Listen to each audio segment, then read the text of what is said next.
Hi, I'm Chris from Airwindows, and rather than having a new plugin for you today, I've got a pile of them. You see, I have this collection called Airwindows Starter Kit, and it's been like a year since I did Airwindows Starter Kit. So as it happens, like half the plugins in there have been superseded by newer, cooler ones, or other things have changed. So I have a bunch of notes, and we're going to do Airwindows Starter Kit and go over the same piece of music that I've been using for the last couple of weeks because I don't have time to do a new one.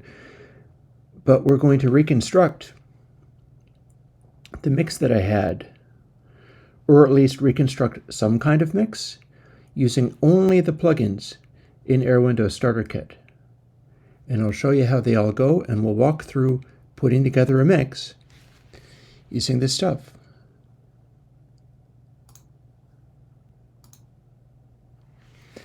So let's move over to Reaper, which is where we're going to put this in. And the reason I'm selecting Reaper is because I can run Reaper on all the platforms. And Airwindows Starter Kit has been updated.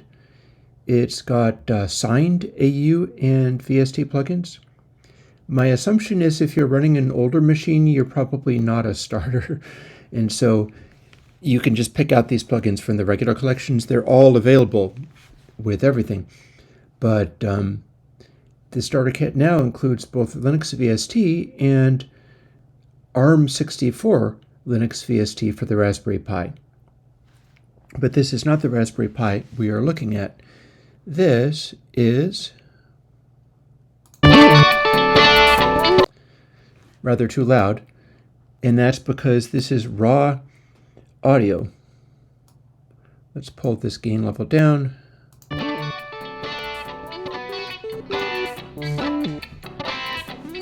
So what we have here is a completely straight DAW mix, and we're going to start putting Airwindows Starter Kit into here and see if we can't get it kind of bigger and better. That, after all, is sort of the point. So the first thing we're going to do, this is my README file, and it explains what you should do, but it's pages of stuff, so I maybe had better just talk you through it. Let's start by setting up Airwindows console.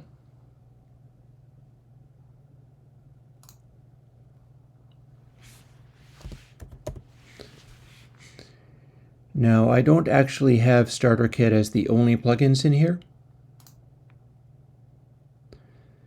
but I do know that what we've got is Airwindows Console 7 included with it. Console 7 is, so far, the most recent version of Console. And what we're going to do, and I don't know whether we can, how about let's undo that and try to shift-click everything. I don't know whether we can instantiate a plugin on all of these channels at once, but we can try. And that answer would be absolutely not. So then let's not select all of these tracks. I'm a little bit new to Reaper, but I am a big fan. So I'll talk you through how this goes bit by bit. And I'll do my I'll have Command W here for closing these once I have instantiated them. You're getting Console 7 channel and also Console 7 Cascade. Console 7 Cascade will give you a lot more gain if that's what you would like. So we're setting up Console 7 by adding it to all of the channels. For now, that is just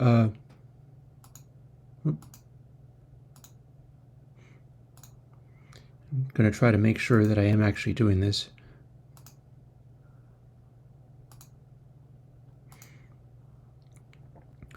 Ideally, I don't want to get too confused here, but I'll do the best that I can. And we're clicking in this FX place because that's where we add plugins. Now the reason we're doing this is because we're going to do the gain balancing with the control on the actual plugin.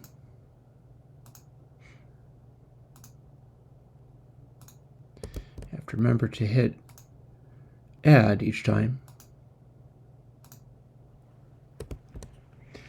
Once I've done that, I can hit Command W and close the window. I suppose in Windows it'll be Alt W. I'm not sure whether there is a shortcut for the Linux machines. Most likely there is. I'd be a little surprised if there wasn't. Almost done.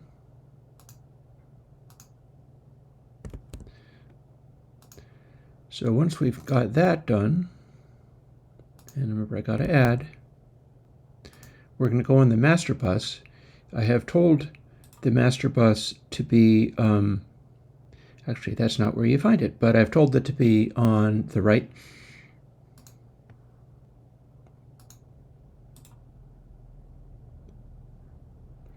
I'm looking to see if that's where it says it, but I suppose not. Oh no, it is up here. Show on mixer and show on right side of the mixer. So there, that's what you want.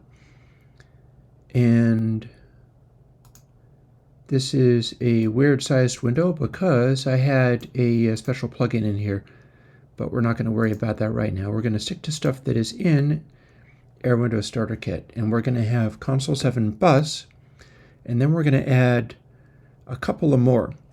We're going to be running Pressure 5 as our bus limiter and also as our overcatcher. So we will find it there. We can type in things in the filter and find it that way. It defaults to this setting, which is pretty flat, not a lot of compression going on. This output control includes this plugin.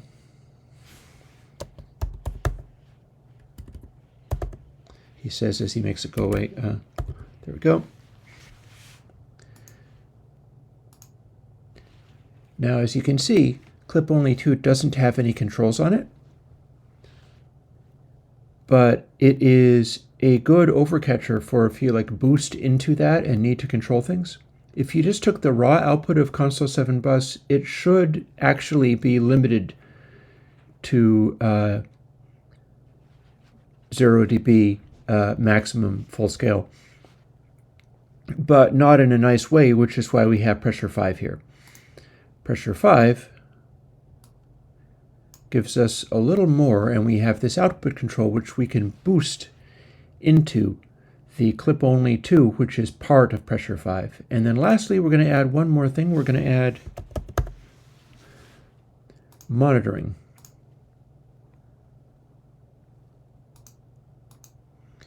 And it's not behaving itself very well in Reaper, so we're going to add the VST version of monitoring. There we go. That's what we want to see.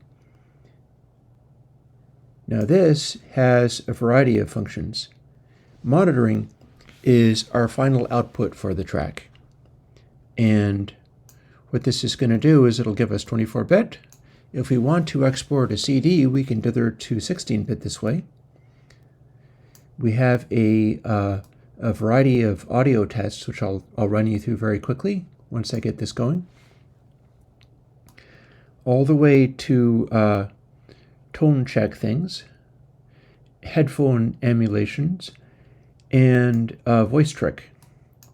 So let's take a quick moment, play this, and talk about that. Now what I'm going to want to do is, if I'm actually working with this, I'm going to want to double click this fader and have it revert to 0, because that'll put it at the correct clipping levels and everything. But this will make it so that you can hear what I'm talking about while we play with this. So we got 24-bit, 16-bit, which is for making CDs with. Peaks is going to show you what things have the most peak energy. Anything sticking out here is probably louder than you want. Slew only is hearing only the bright stuff, and so you can balance things so that it still sounds like a track even when everything is only just very bright. Subs, the opposite. It's only the dark stuff. Here's mono, which we are already. At the moment, side is nothing, or next to nothing.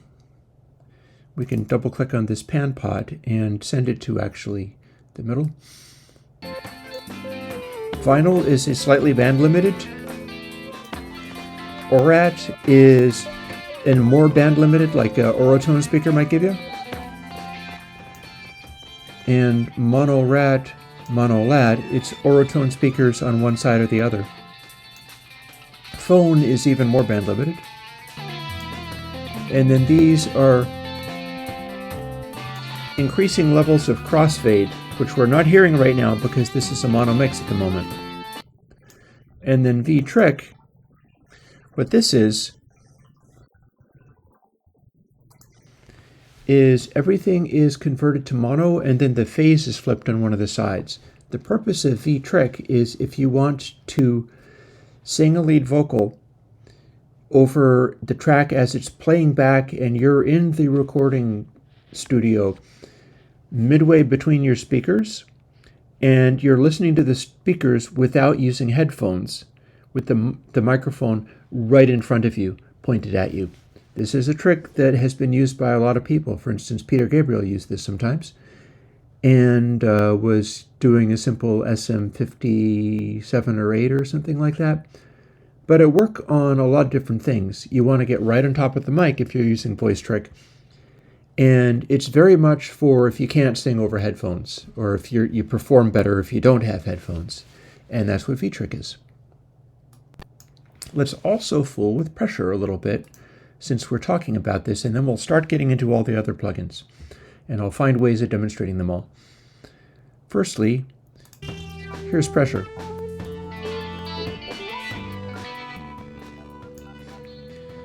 We can squish stuff very flat this way. Speed makes it react faster, and low speed will make it react slower.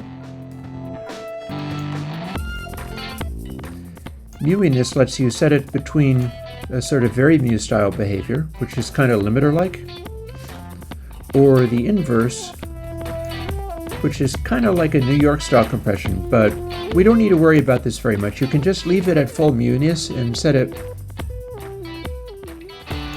to whatever degree of pressure you want.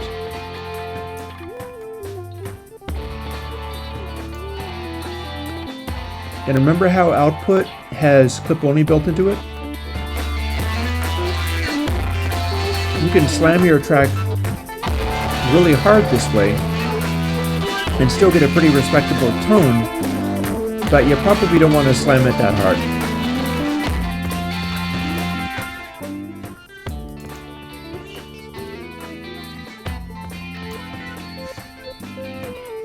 And again, Console 7 Bus has a master gain, but you don't really want to use that. That's just there so that there is a knob, and you could conceivably fade it this way. Like this could be your master fader if you wanted to handle it this way.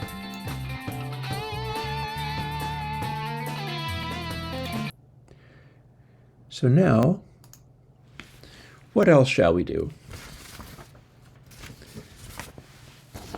Here are the things that you're going to get out of the starter kit. Let's talk about the track settings. We've got some EQs and things for you. Like, let's find something that we can use as an EQ.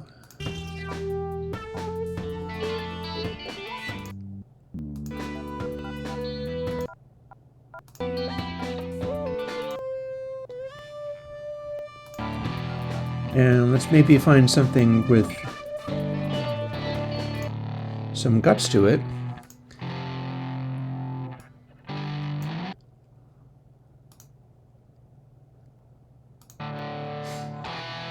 So, I mentioned Baxandall.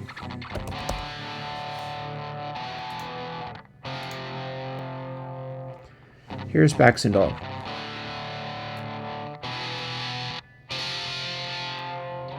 It's a very simple EQ. This should be very approachable.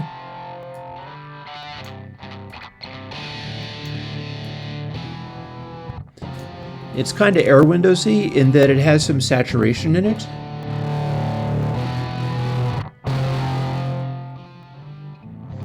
I'm pretty sure output is just the output level over the whole thing. If you duck everything out, you can make stuff more mid-rangey. You can make it brighter.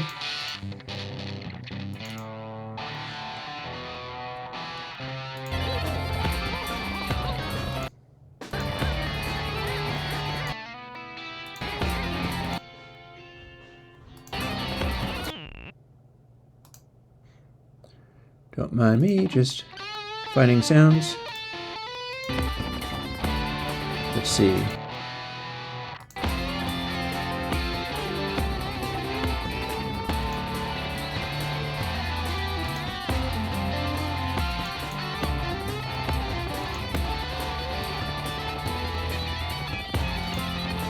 And one thing I did wrong just then was I had Baxandall after Console 7 channel.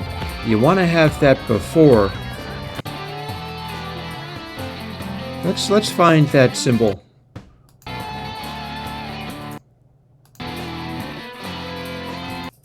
There it is. That's not a symbol, that's a tambourine, but that's the thing I wanted to play with.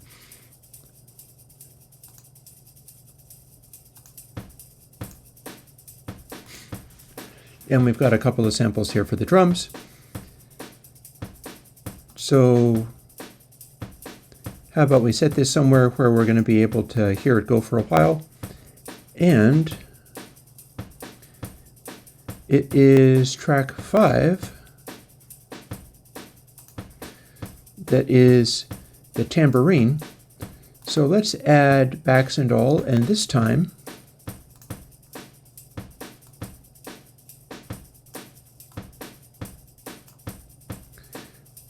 it needs to go in front of Console 7 channel. Console 7 channel needs to be the last to have this work. You saw that there was a distortion down there.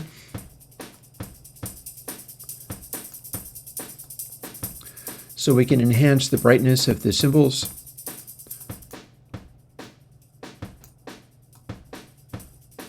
Can have it be more mid-rangey.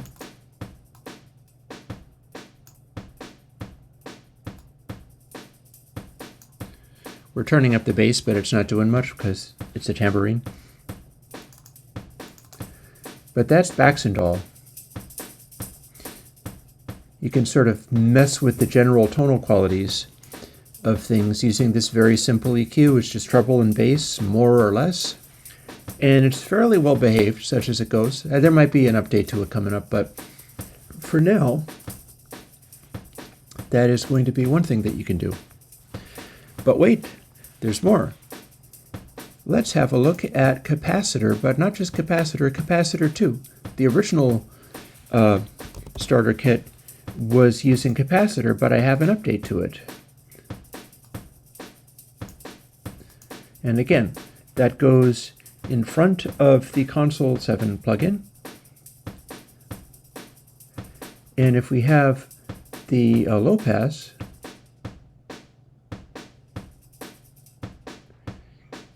we can cut it back, or we can high pass it like this. This is more of a frequency controller.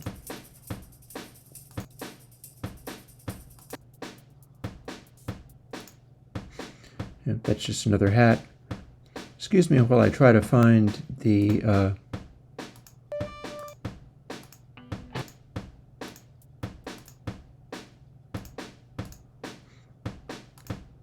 where is that big guitar? That's not it.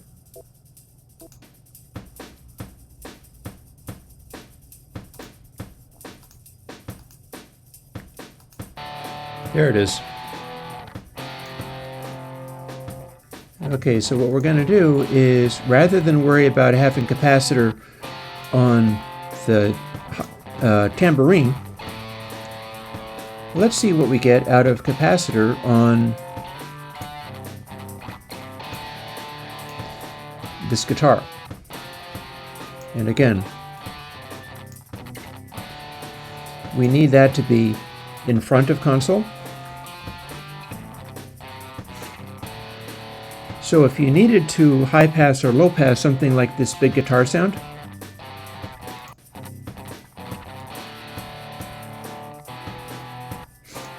you could darken it up this way,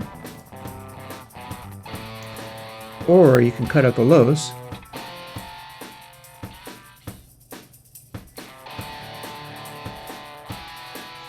If you needed it to be more mid-range, you get out of the way of, for instance, the bass. In fact, we can do the same thing here. And if you wanted to do something like this,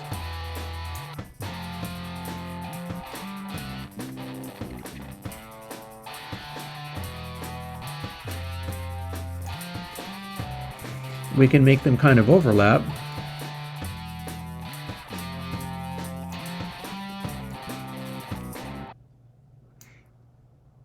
And that's where that bit left off.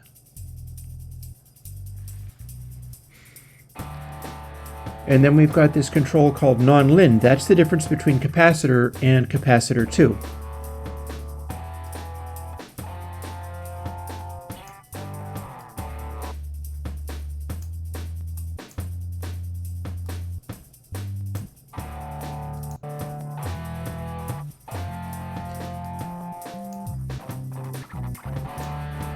So when you put the non-linearity there on the capacitor 2, you're going to get a somewhat more analog style sound out of this extremes limiting filter, the one that gives you basically mid-range. It cuts off stuff for you.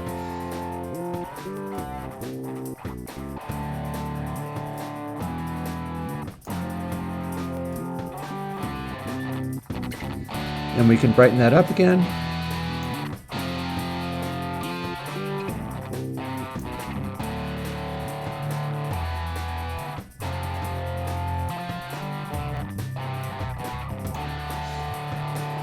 And that's the difference between capacitor 2 and Baxandall.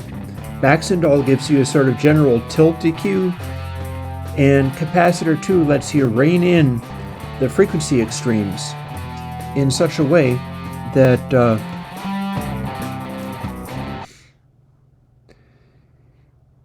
it's doing more of a slope-like filter.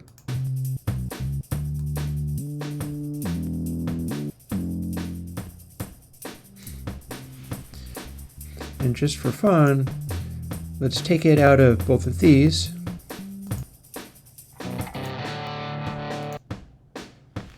And play with putting it on the drums. Supposing you wanted to do something with these, and for whatever reason you decided you did not want the drums to be full range, instead you wanted them to be more localized and confined. So we'll fire up capacitor 2.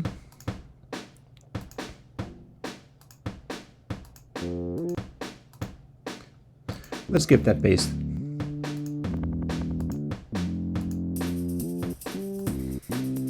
And the cymbals there just to confine things a little bit more. I'm getting a little lost in the track, so what we want to do is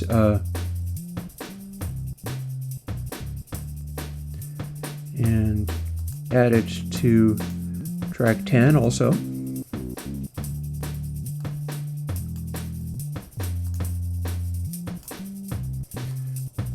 Same deal, and then track 5 is the tambourine that we have here.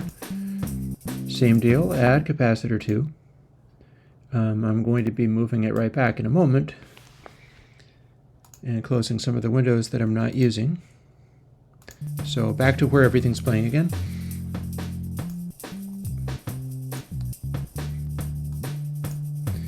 So here is our snare drum.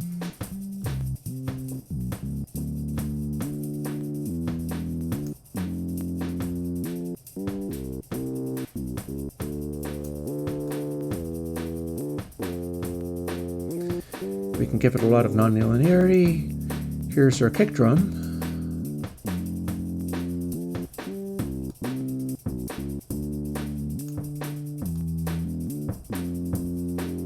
We can give that nonlinearity too. And lastly, here's that cymbal.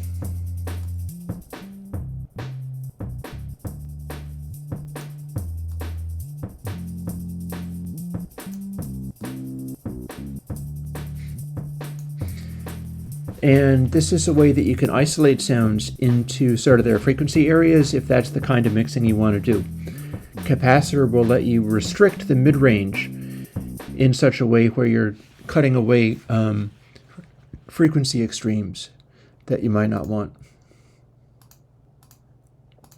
And we'll dial that back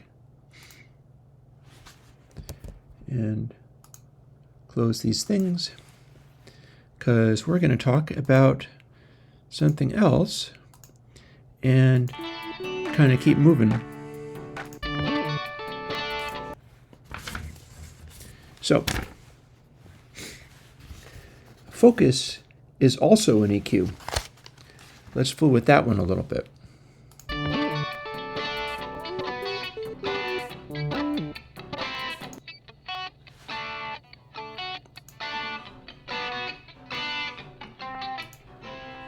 Let's pretend that we're using this. We need to get some information out of this guitar, which is a room mic. Now let's pretend that's all we got. So what we go to here, let's add focus and see what we can get out of this.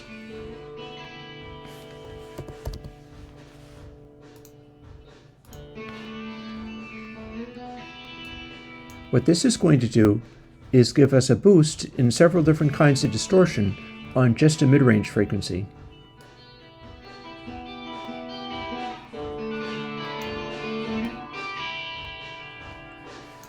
What focus means is you can narrow that boost down to a very tight, confined little area. So this just gives you a boost. Our mode switch gives you a variety of different distortion algorithms that you can use. For instance, Mojo.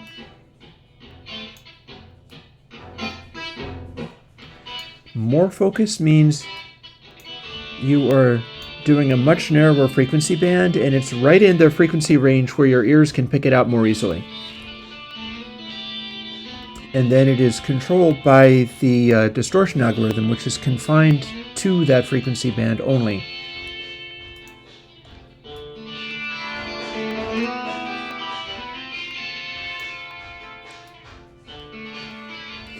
So we can have moderate focus,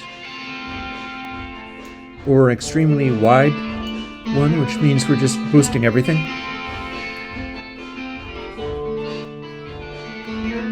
These are different distortion algorithms. And you can hear how if you're trying to get more detail into something,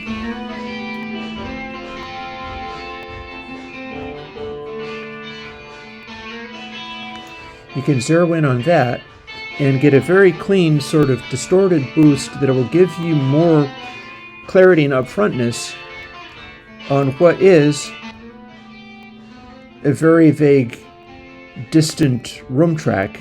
Same track, but with focus, all of a sudden you can hear what it's doing.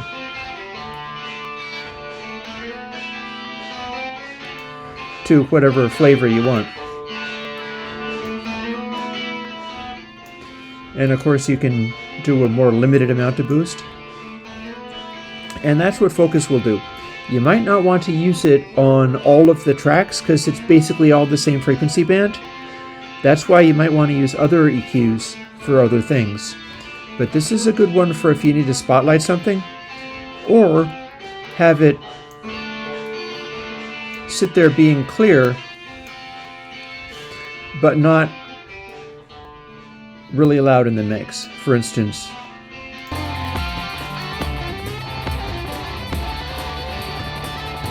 we have that same guitar going on.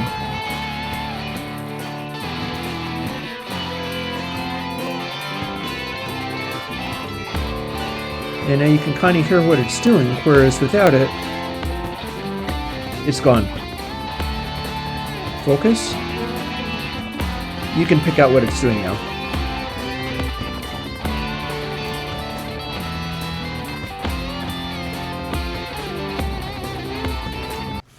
I'm pretty sure I had that after console channel, so forgive me for that one.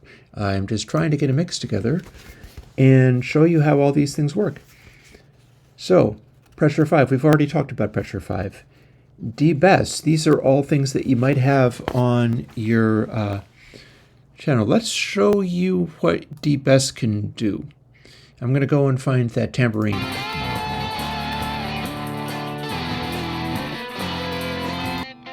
That's not it. I think it's over here. Nope.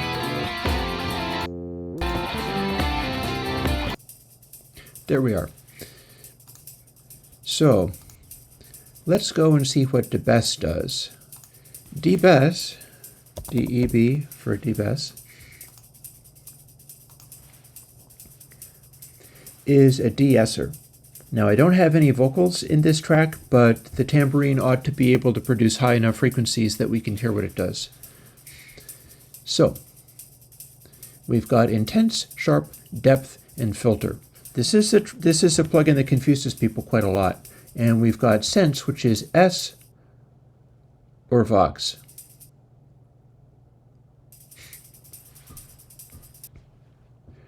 And that's a switch. It's either going to be the S or the Vox. Now, if we turn up intense, we're starting to hear what this does.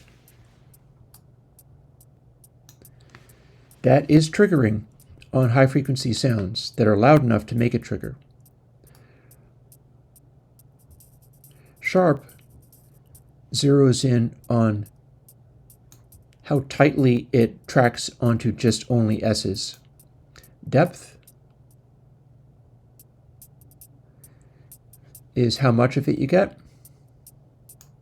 Filter is how bright the de-essing does. So if you have depth and filter all the way down, you're hearing the maximum de-essing. If we turn it back to the original sound, we have an exaggerated de-essing where instead of being this sound, the tambourine hits are what you would get off of the S. We turn on the de-esser, and it's clamping them so much it would become complete lisping. So how do you deal with it when your de-essed track is turning into just a bunch of lisping? Two things. One, you could use the depth control so you're only ducking it a certain amount. This is the loudness of the S's once they've been de-essed. You turn it all the way down, it's gone. Turn it all the way up, it's as if nothing was done. So this is your loudness control for how loud the resulting S's are. More means the S's can be louder. Filter is the amount where everything gets taken away, or whether it's just the highs getting taken away. Listen to this. As we start turning filter down,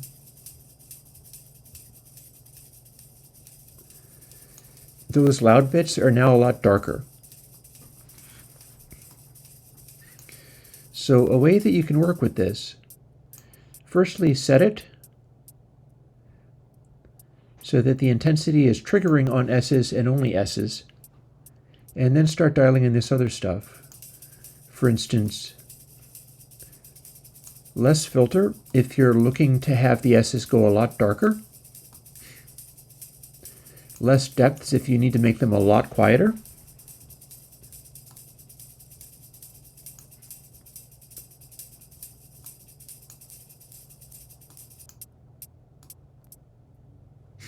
And again, if you turn filter all the way up, you're not actually removing anything anymore. So you can set it so that the filter is only taking out highs of the S's when they're really going. And then, again, only some of it And then lastly, and let's set this so you can hear what it's doing as much as possible. Sharp is the extent to which it's going to focus in on just only S's. So we start bringing this in and we fairly quickly start getting something that is only very high frequency loud sounds, such as S's might be. The farther we go, the more we exaggerate that effect.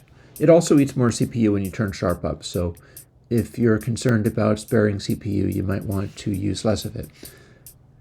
But this is how it zeroes in on what the S's are. This is what you would use to determine which things are S's and which aren't. Then depth is how much it's taken away, and filter is to how much the highs are taken away when they're that bright.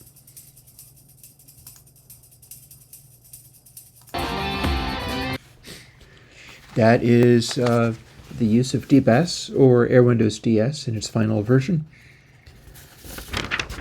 And hopefully that'll get you started if you do need to do de-essing. Here's one that should need no introduction.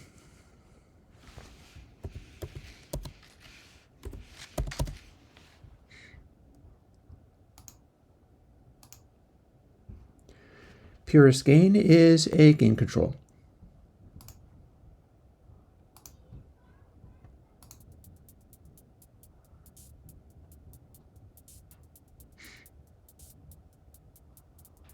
And here we are. I had the wrong track selected. So all this is, and let's put it before console 7 channel. The gain controls need to go before the console channel plugins. We can distort really hard into console 7 channel, or fade it right out. Or slow fade, the slow fade, is if you were doing this kind of thing and you wanted your automation moves to be very smooth, like no zipper noise or anything, this is a way of handling that. So if you wanted to do that, you could use this control. And all of your volume moves are going to be very, very smooth. There is an even subtler one. Purest Fade is that even subtler one. If you run that,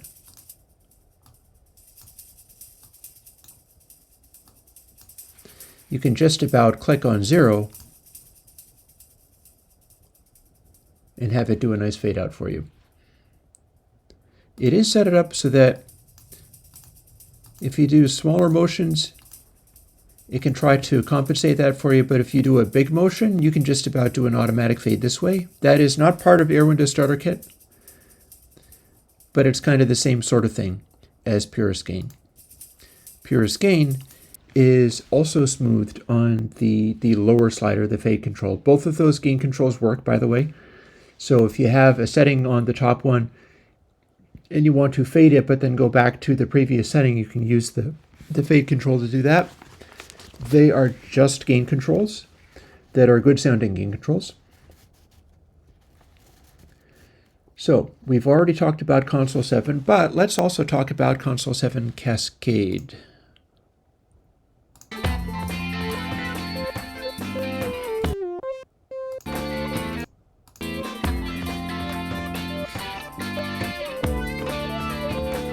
Let's put it on our drum. Because you do also get this.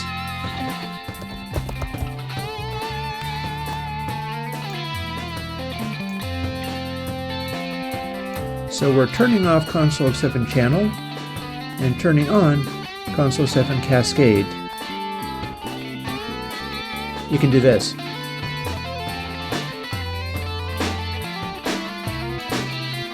Console 7 Cascade is about throwing a lot of distortion on, but having it still basically mix and balance in the track.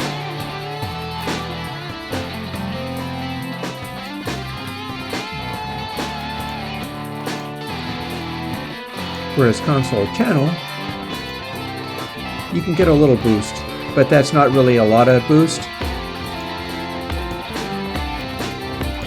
Console 7 Cascade is for when the track that you have, you want to boost it a lot.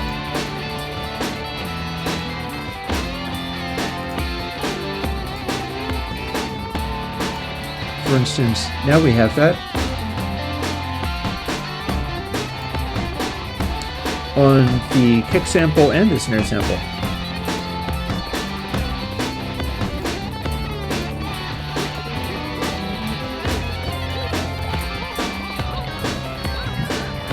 Let's just undo that.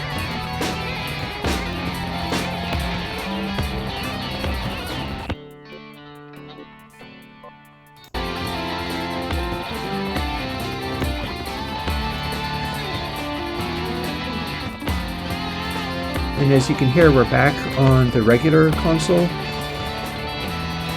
and some of these tracks are a lot quieter now.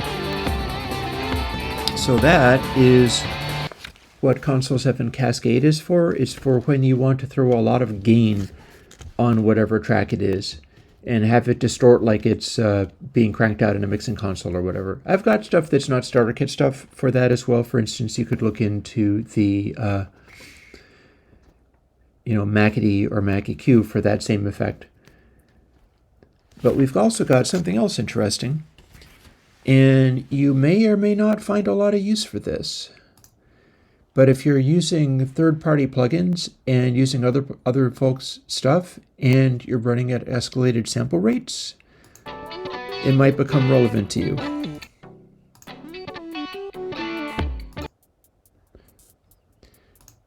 Here's a bright little hi-hat. Let's add some stuff to it. Specifically,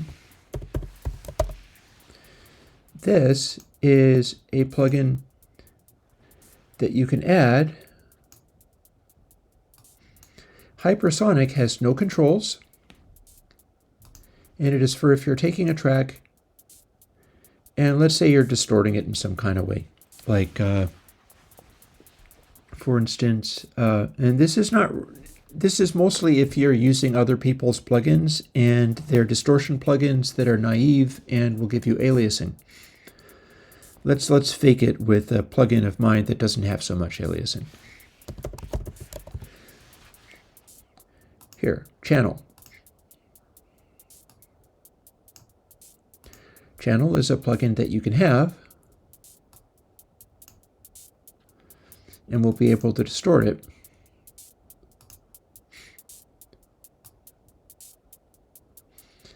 Basically, this is just a simple gain, a simple boost with an output control and some things like slew limiting and high-pass filtering that'll help shape the sound a little bit. If you're looking for a little bit more analog tone, then Channel 9 is the most recent way of getting something like that for you.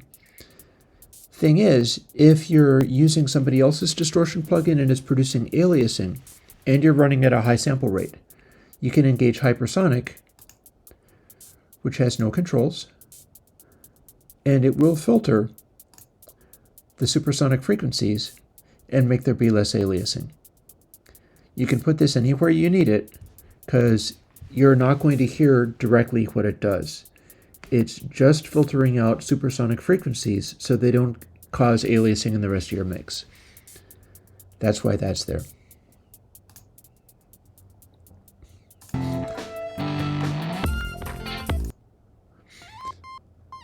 And let's fire up this guy again.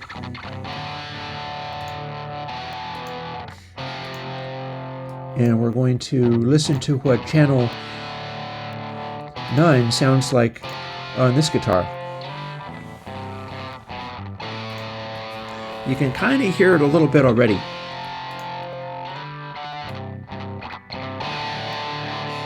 Now the way this works is these controls aren't actually models, they're just adjusting a slew restriction and a low frequency restriction.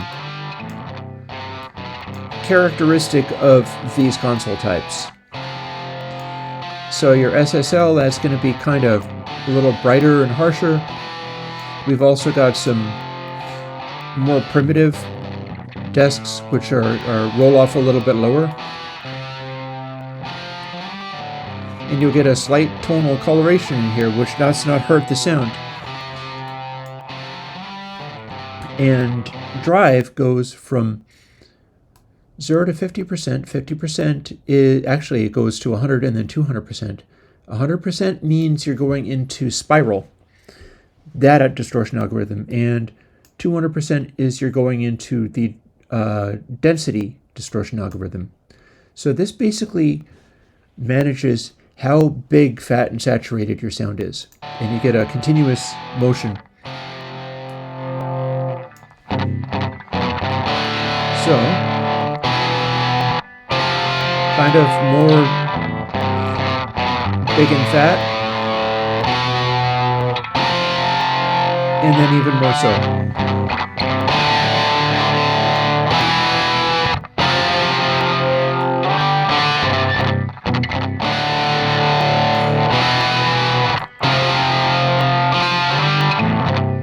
And then you can dial in what kind of tone you want.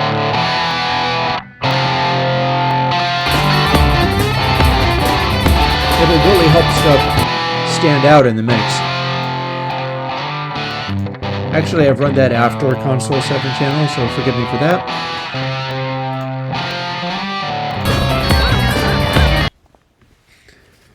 And let's see, what else have we got?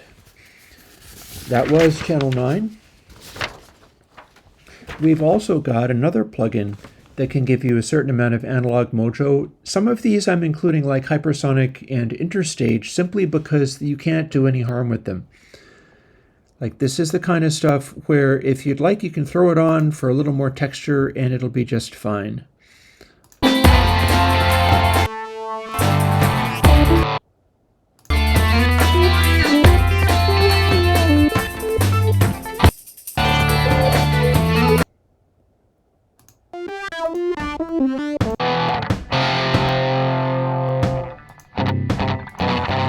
Let's throw Interstage on this.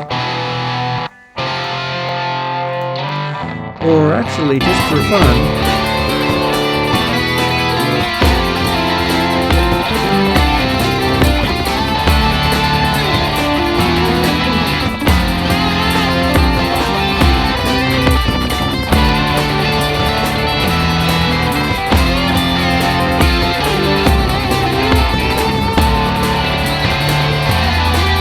so Interstage is another plugin that is just a gentle texture adder.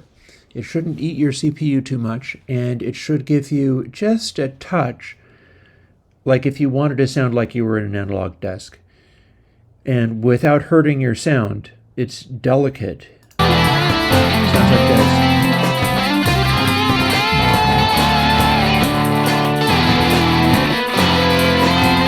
Take it out.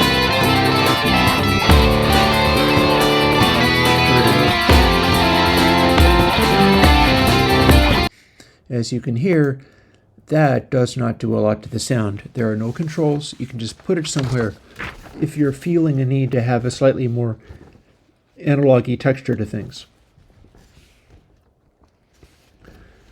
We've also got a couple of reverbs that I want to quickly cover. And I've already talked about clip-only, focus. We've talked about monitoring. So we are coming right down to the end of this demonstration.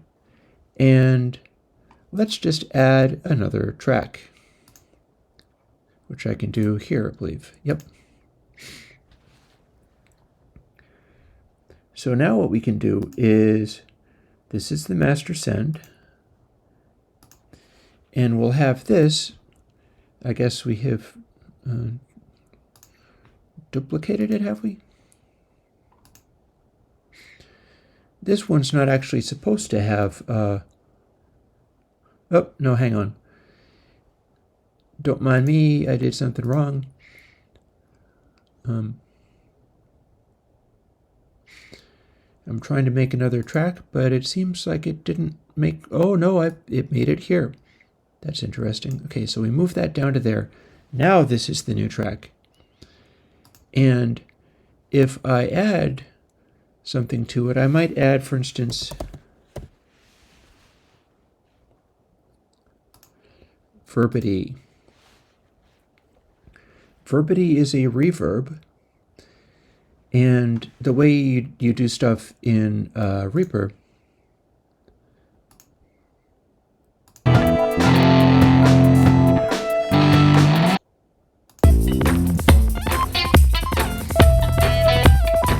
is you can route things around.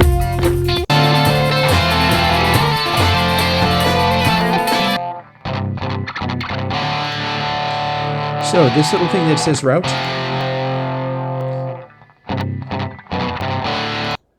we can not send it to the master send, and instead send it to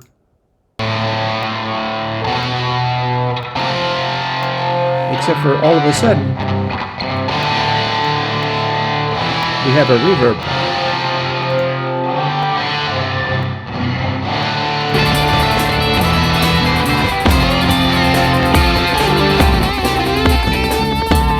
And if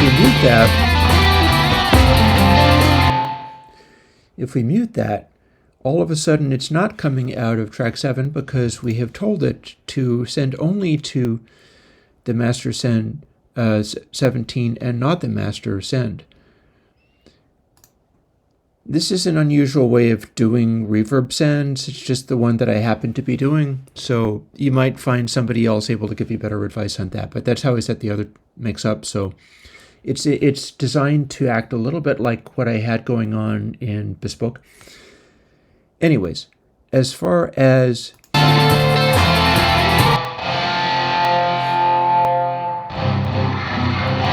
here's the track we're sending. Here's full wet. This is Verbity.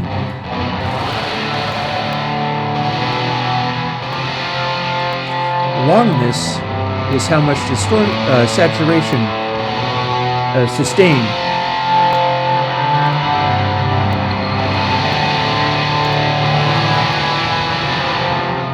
Darkness makes you darken it up.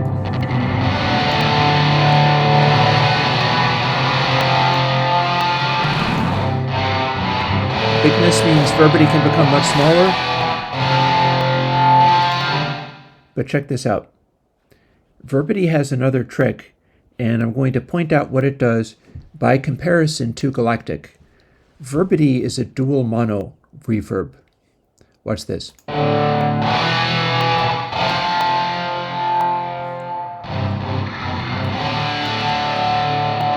Now that reverb is all on the one side, except for hey, now it's on the other side.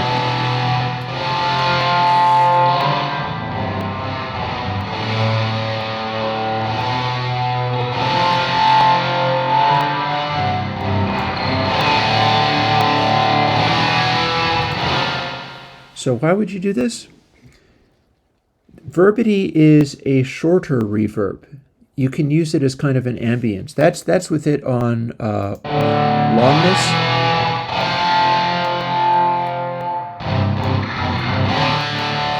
But we can also have it just having a little bit of extra ambience in there. If you have that on a dual mono reverb, what that means is you can set it up so that it will have the reverb for anything in the stereo picture, because we're sending to a stereo track. The reverb for any element that you've panned in any direction is going to sit behind the thing that you are sending it from. What that means is whether you have it sending directly to the track and using the wetness control like I'm doing here, or whether you've got it on full wet and you're just having a send with some kind of like control where you can boost it a little bit into the send and set your levels for reverb that way. The pan control will determine where that thing sits in the stereo reverb thing, and it won't widen. Stuff that you have in the right channel is not going to suddenly go over to the left channel and thicken up the mix. Instead,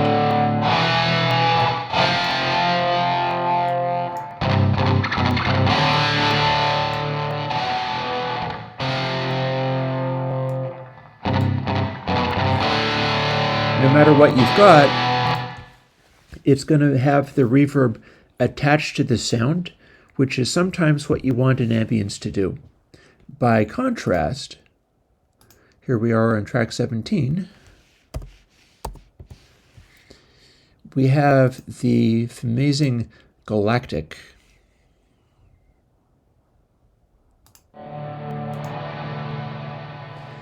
Galactic's big. It's a big reverb. The way that works is like this. Here is all wet.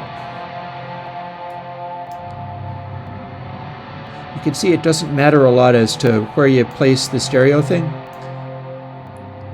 You get a certain amount of initial sound from there, but it will spread. It will combine. We've got brightness.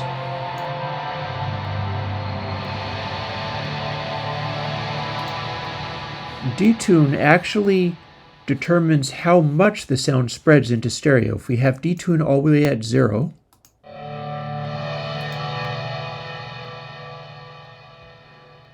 it's going to be kind of centered. It's going to be kind of in one place there. And where did we get that?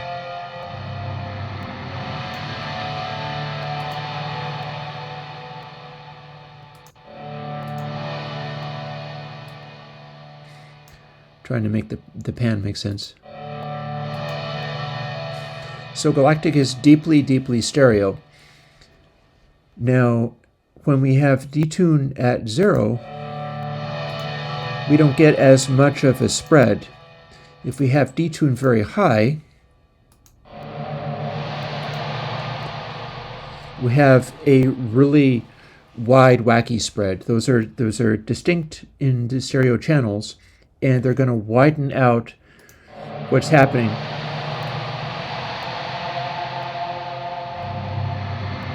And this gives you sort of your algorithmic super wide reverb effect. Bigness is the same as the size in Verbity, where that's going to determine your overall size of the reverb. For Galactic, it's probably going to be pretty huge. Neither one works very well for changing it on the fly.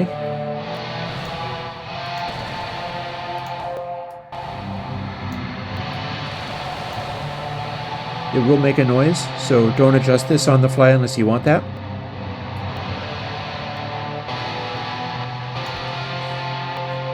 And then replace, we have not touched.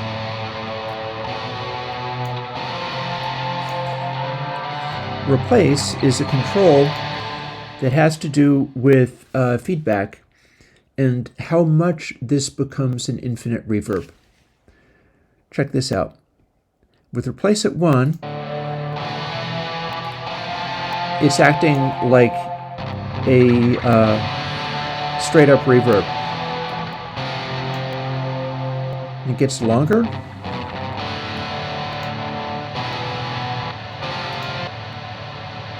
But if replace is at 0, it's going to hold on to whatever you had in it and keep it going forever.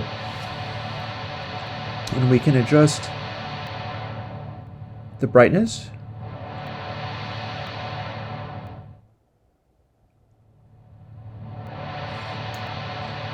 Detune will not affect it. That's new stuff coming in. Bigness will affect it. And at a replace of 0, you have infinite sustain.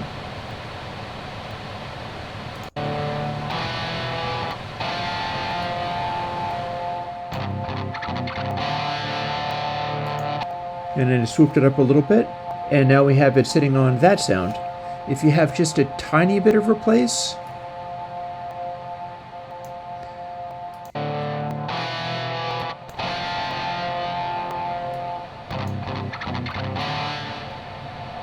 you have a very, very huge deep reverb sound.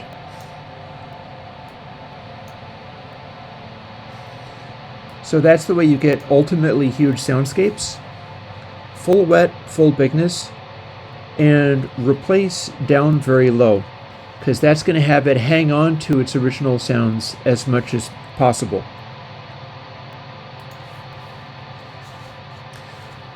And one more thing.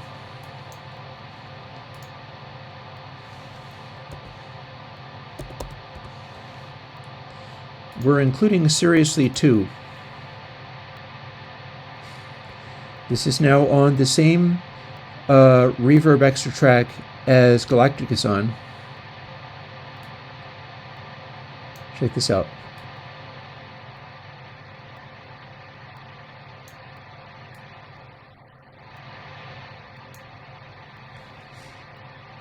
Seriously 2 can expand the width of your tracks quite enormously. It's meant to be kind of like an SRS processor, and the way that works is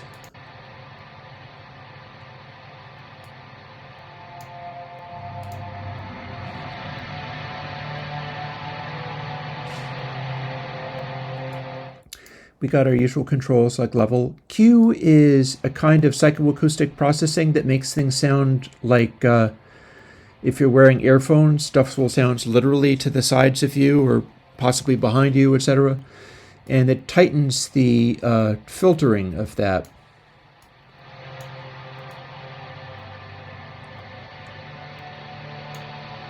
So low Q means it's a fairly obvious effect.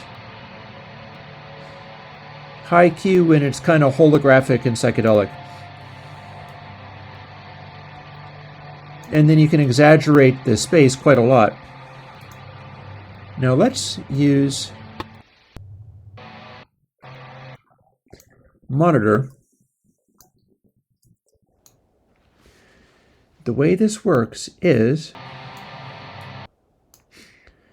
center controls the mono channel.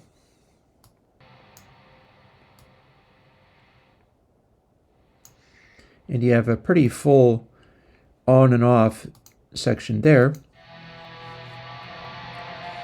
If we're talking about the side channel, space controls that and can boost it quite a lot. Whereas if you're on the mono channel,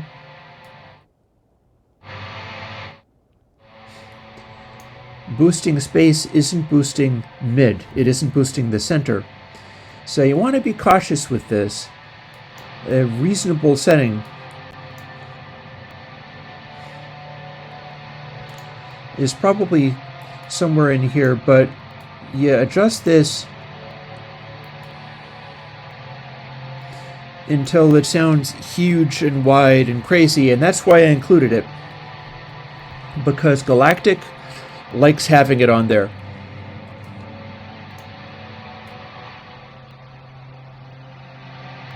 Or using the center control, you can lock in stuff that's supposed to be in the middle,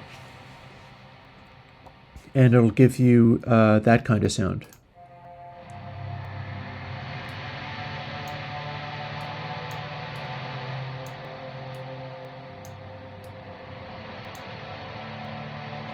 And if we switch it off, we're back to regular Galactic, which is still very good, but then if you want to go crazy wide, and of course you can blend it.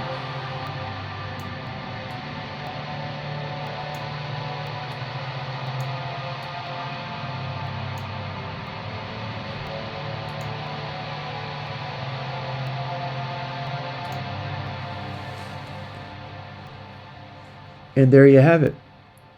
So that is how you use the Airwindows Starter Kit to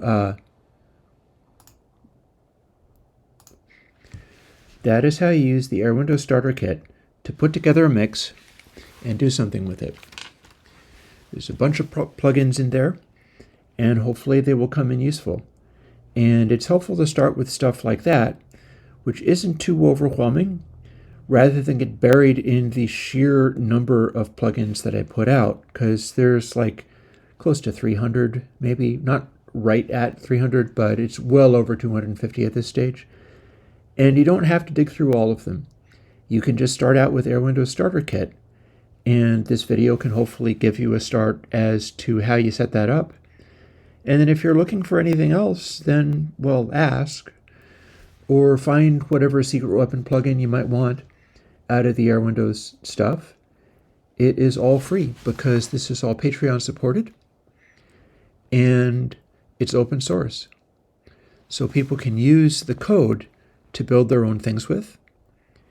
And no matter who you are or where you are at in the world, I mention my Patreon because I like to continue to live and be able to do these things. But bottom line is, if you can't afford to help me, then don't. If you can't afford to help me, I'm there to help you. And so for that reason, that's why the plugins are free. The idea with the Patreon is if you're using one of my plugins, then maybe, hey, call it you would have bought one plugin a year at like $50 a pop. And I have a tier there where you can sign up in the Patreon for as much a month as would add up to one plugin a year at $50 a pop. Or if you're using two plugins, you could sign up for as much as 2 plugins a year. If a year has expired, see whether I've done more plugins that you like, because I might have. And again, if you can't, don't. Let me give you something. These are tough times. They're really tough times. Anything that I can do to help is where I want to be and how I want to be doing things. On that note, thanks for listening. This is a really long video. I'm going to be editing it, or I'm not sure how much I'm going to be editing. I'll do what I can with it. But Airwindows Starter Kit is a fairly big deal. It might be a way for people to start using this stuff and have it be a little bit more approachable. I did it a year ago, and this is the 2022 version of it, roughly a year after the first version, where a bunch of things have been updated. Like, there wasn't even a Raspberry Pi build at the time. I didn't have signed plugins for modern Macintoshes at the time. So I've been a busy boy over the last year. And I hope you enjoy this new and updated starter kit. Thanks. Bye-bye.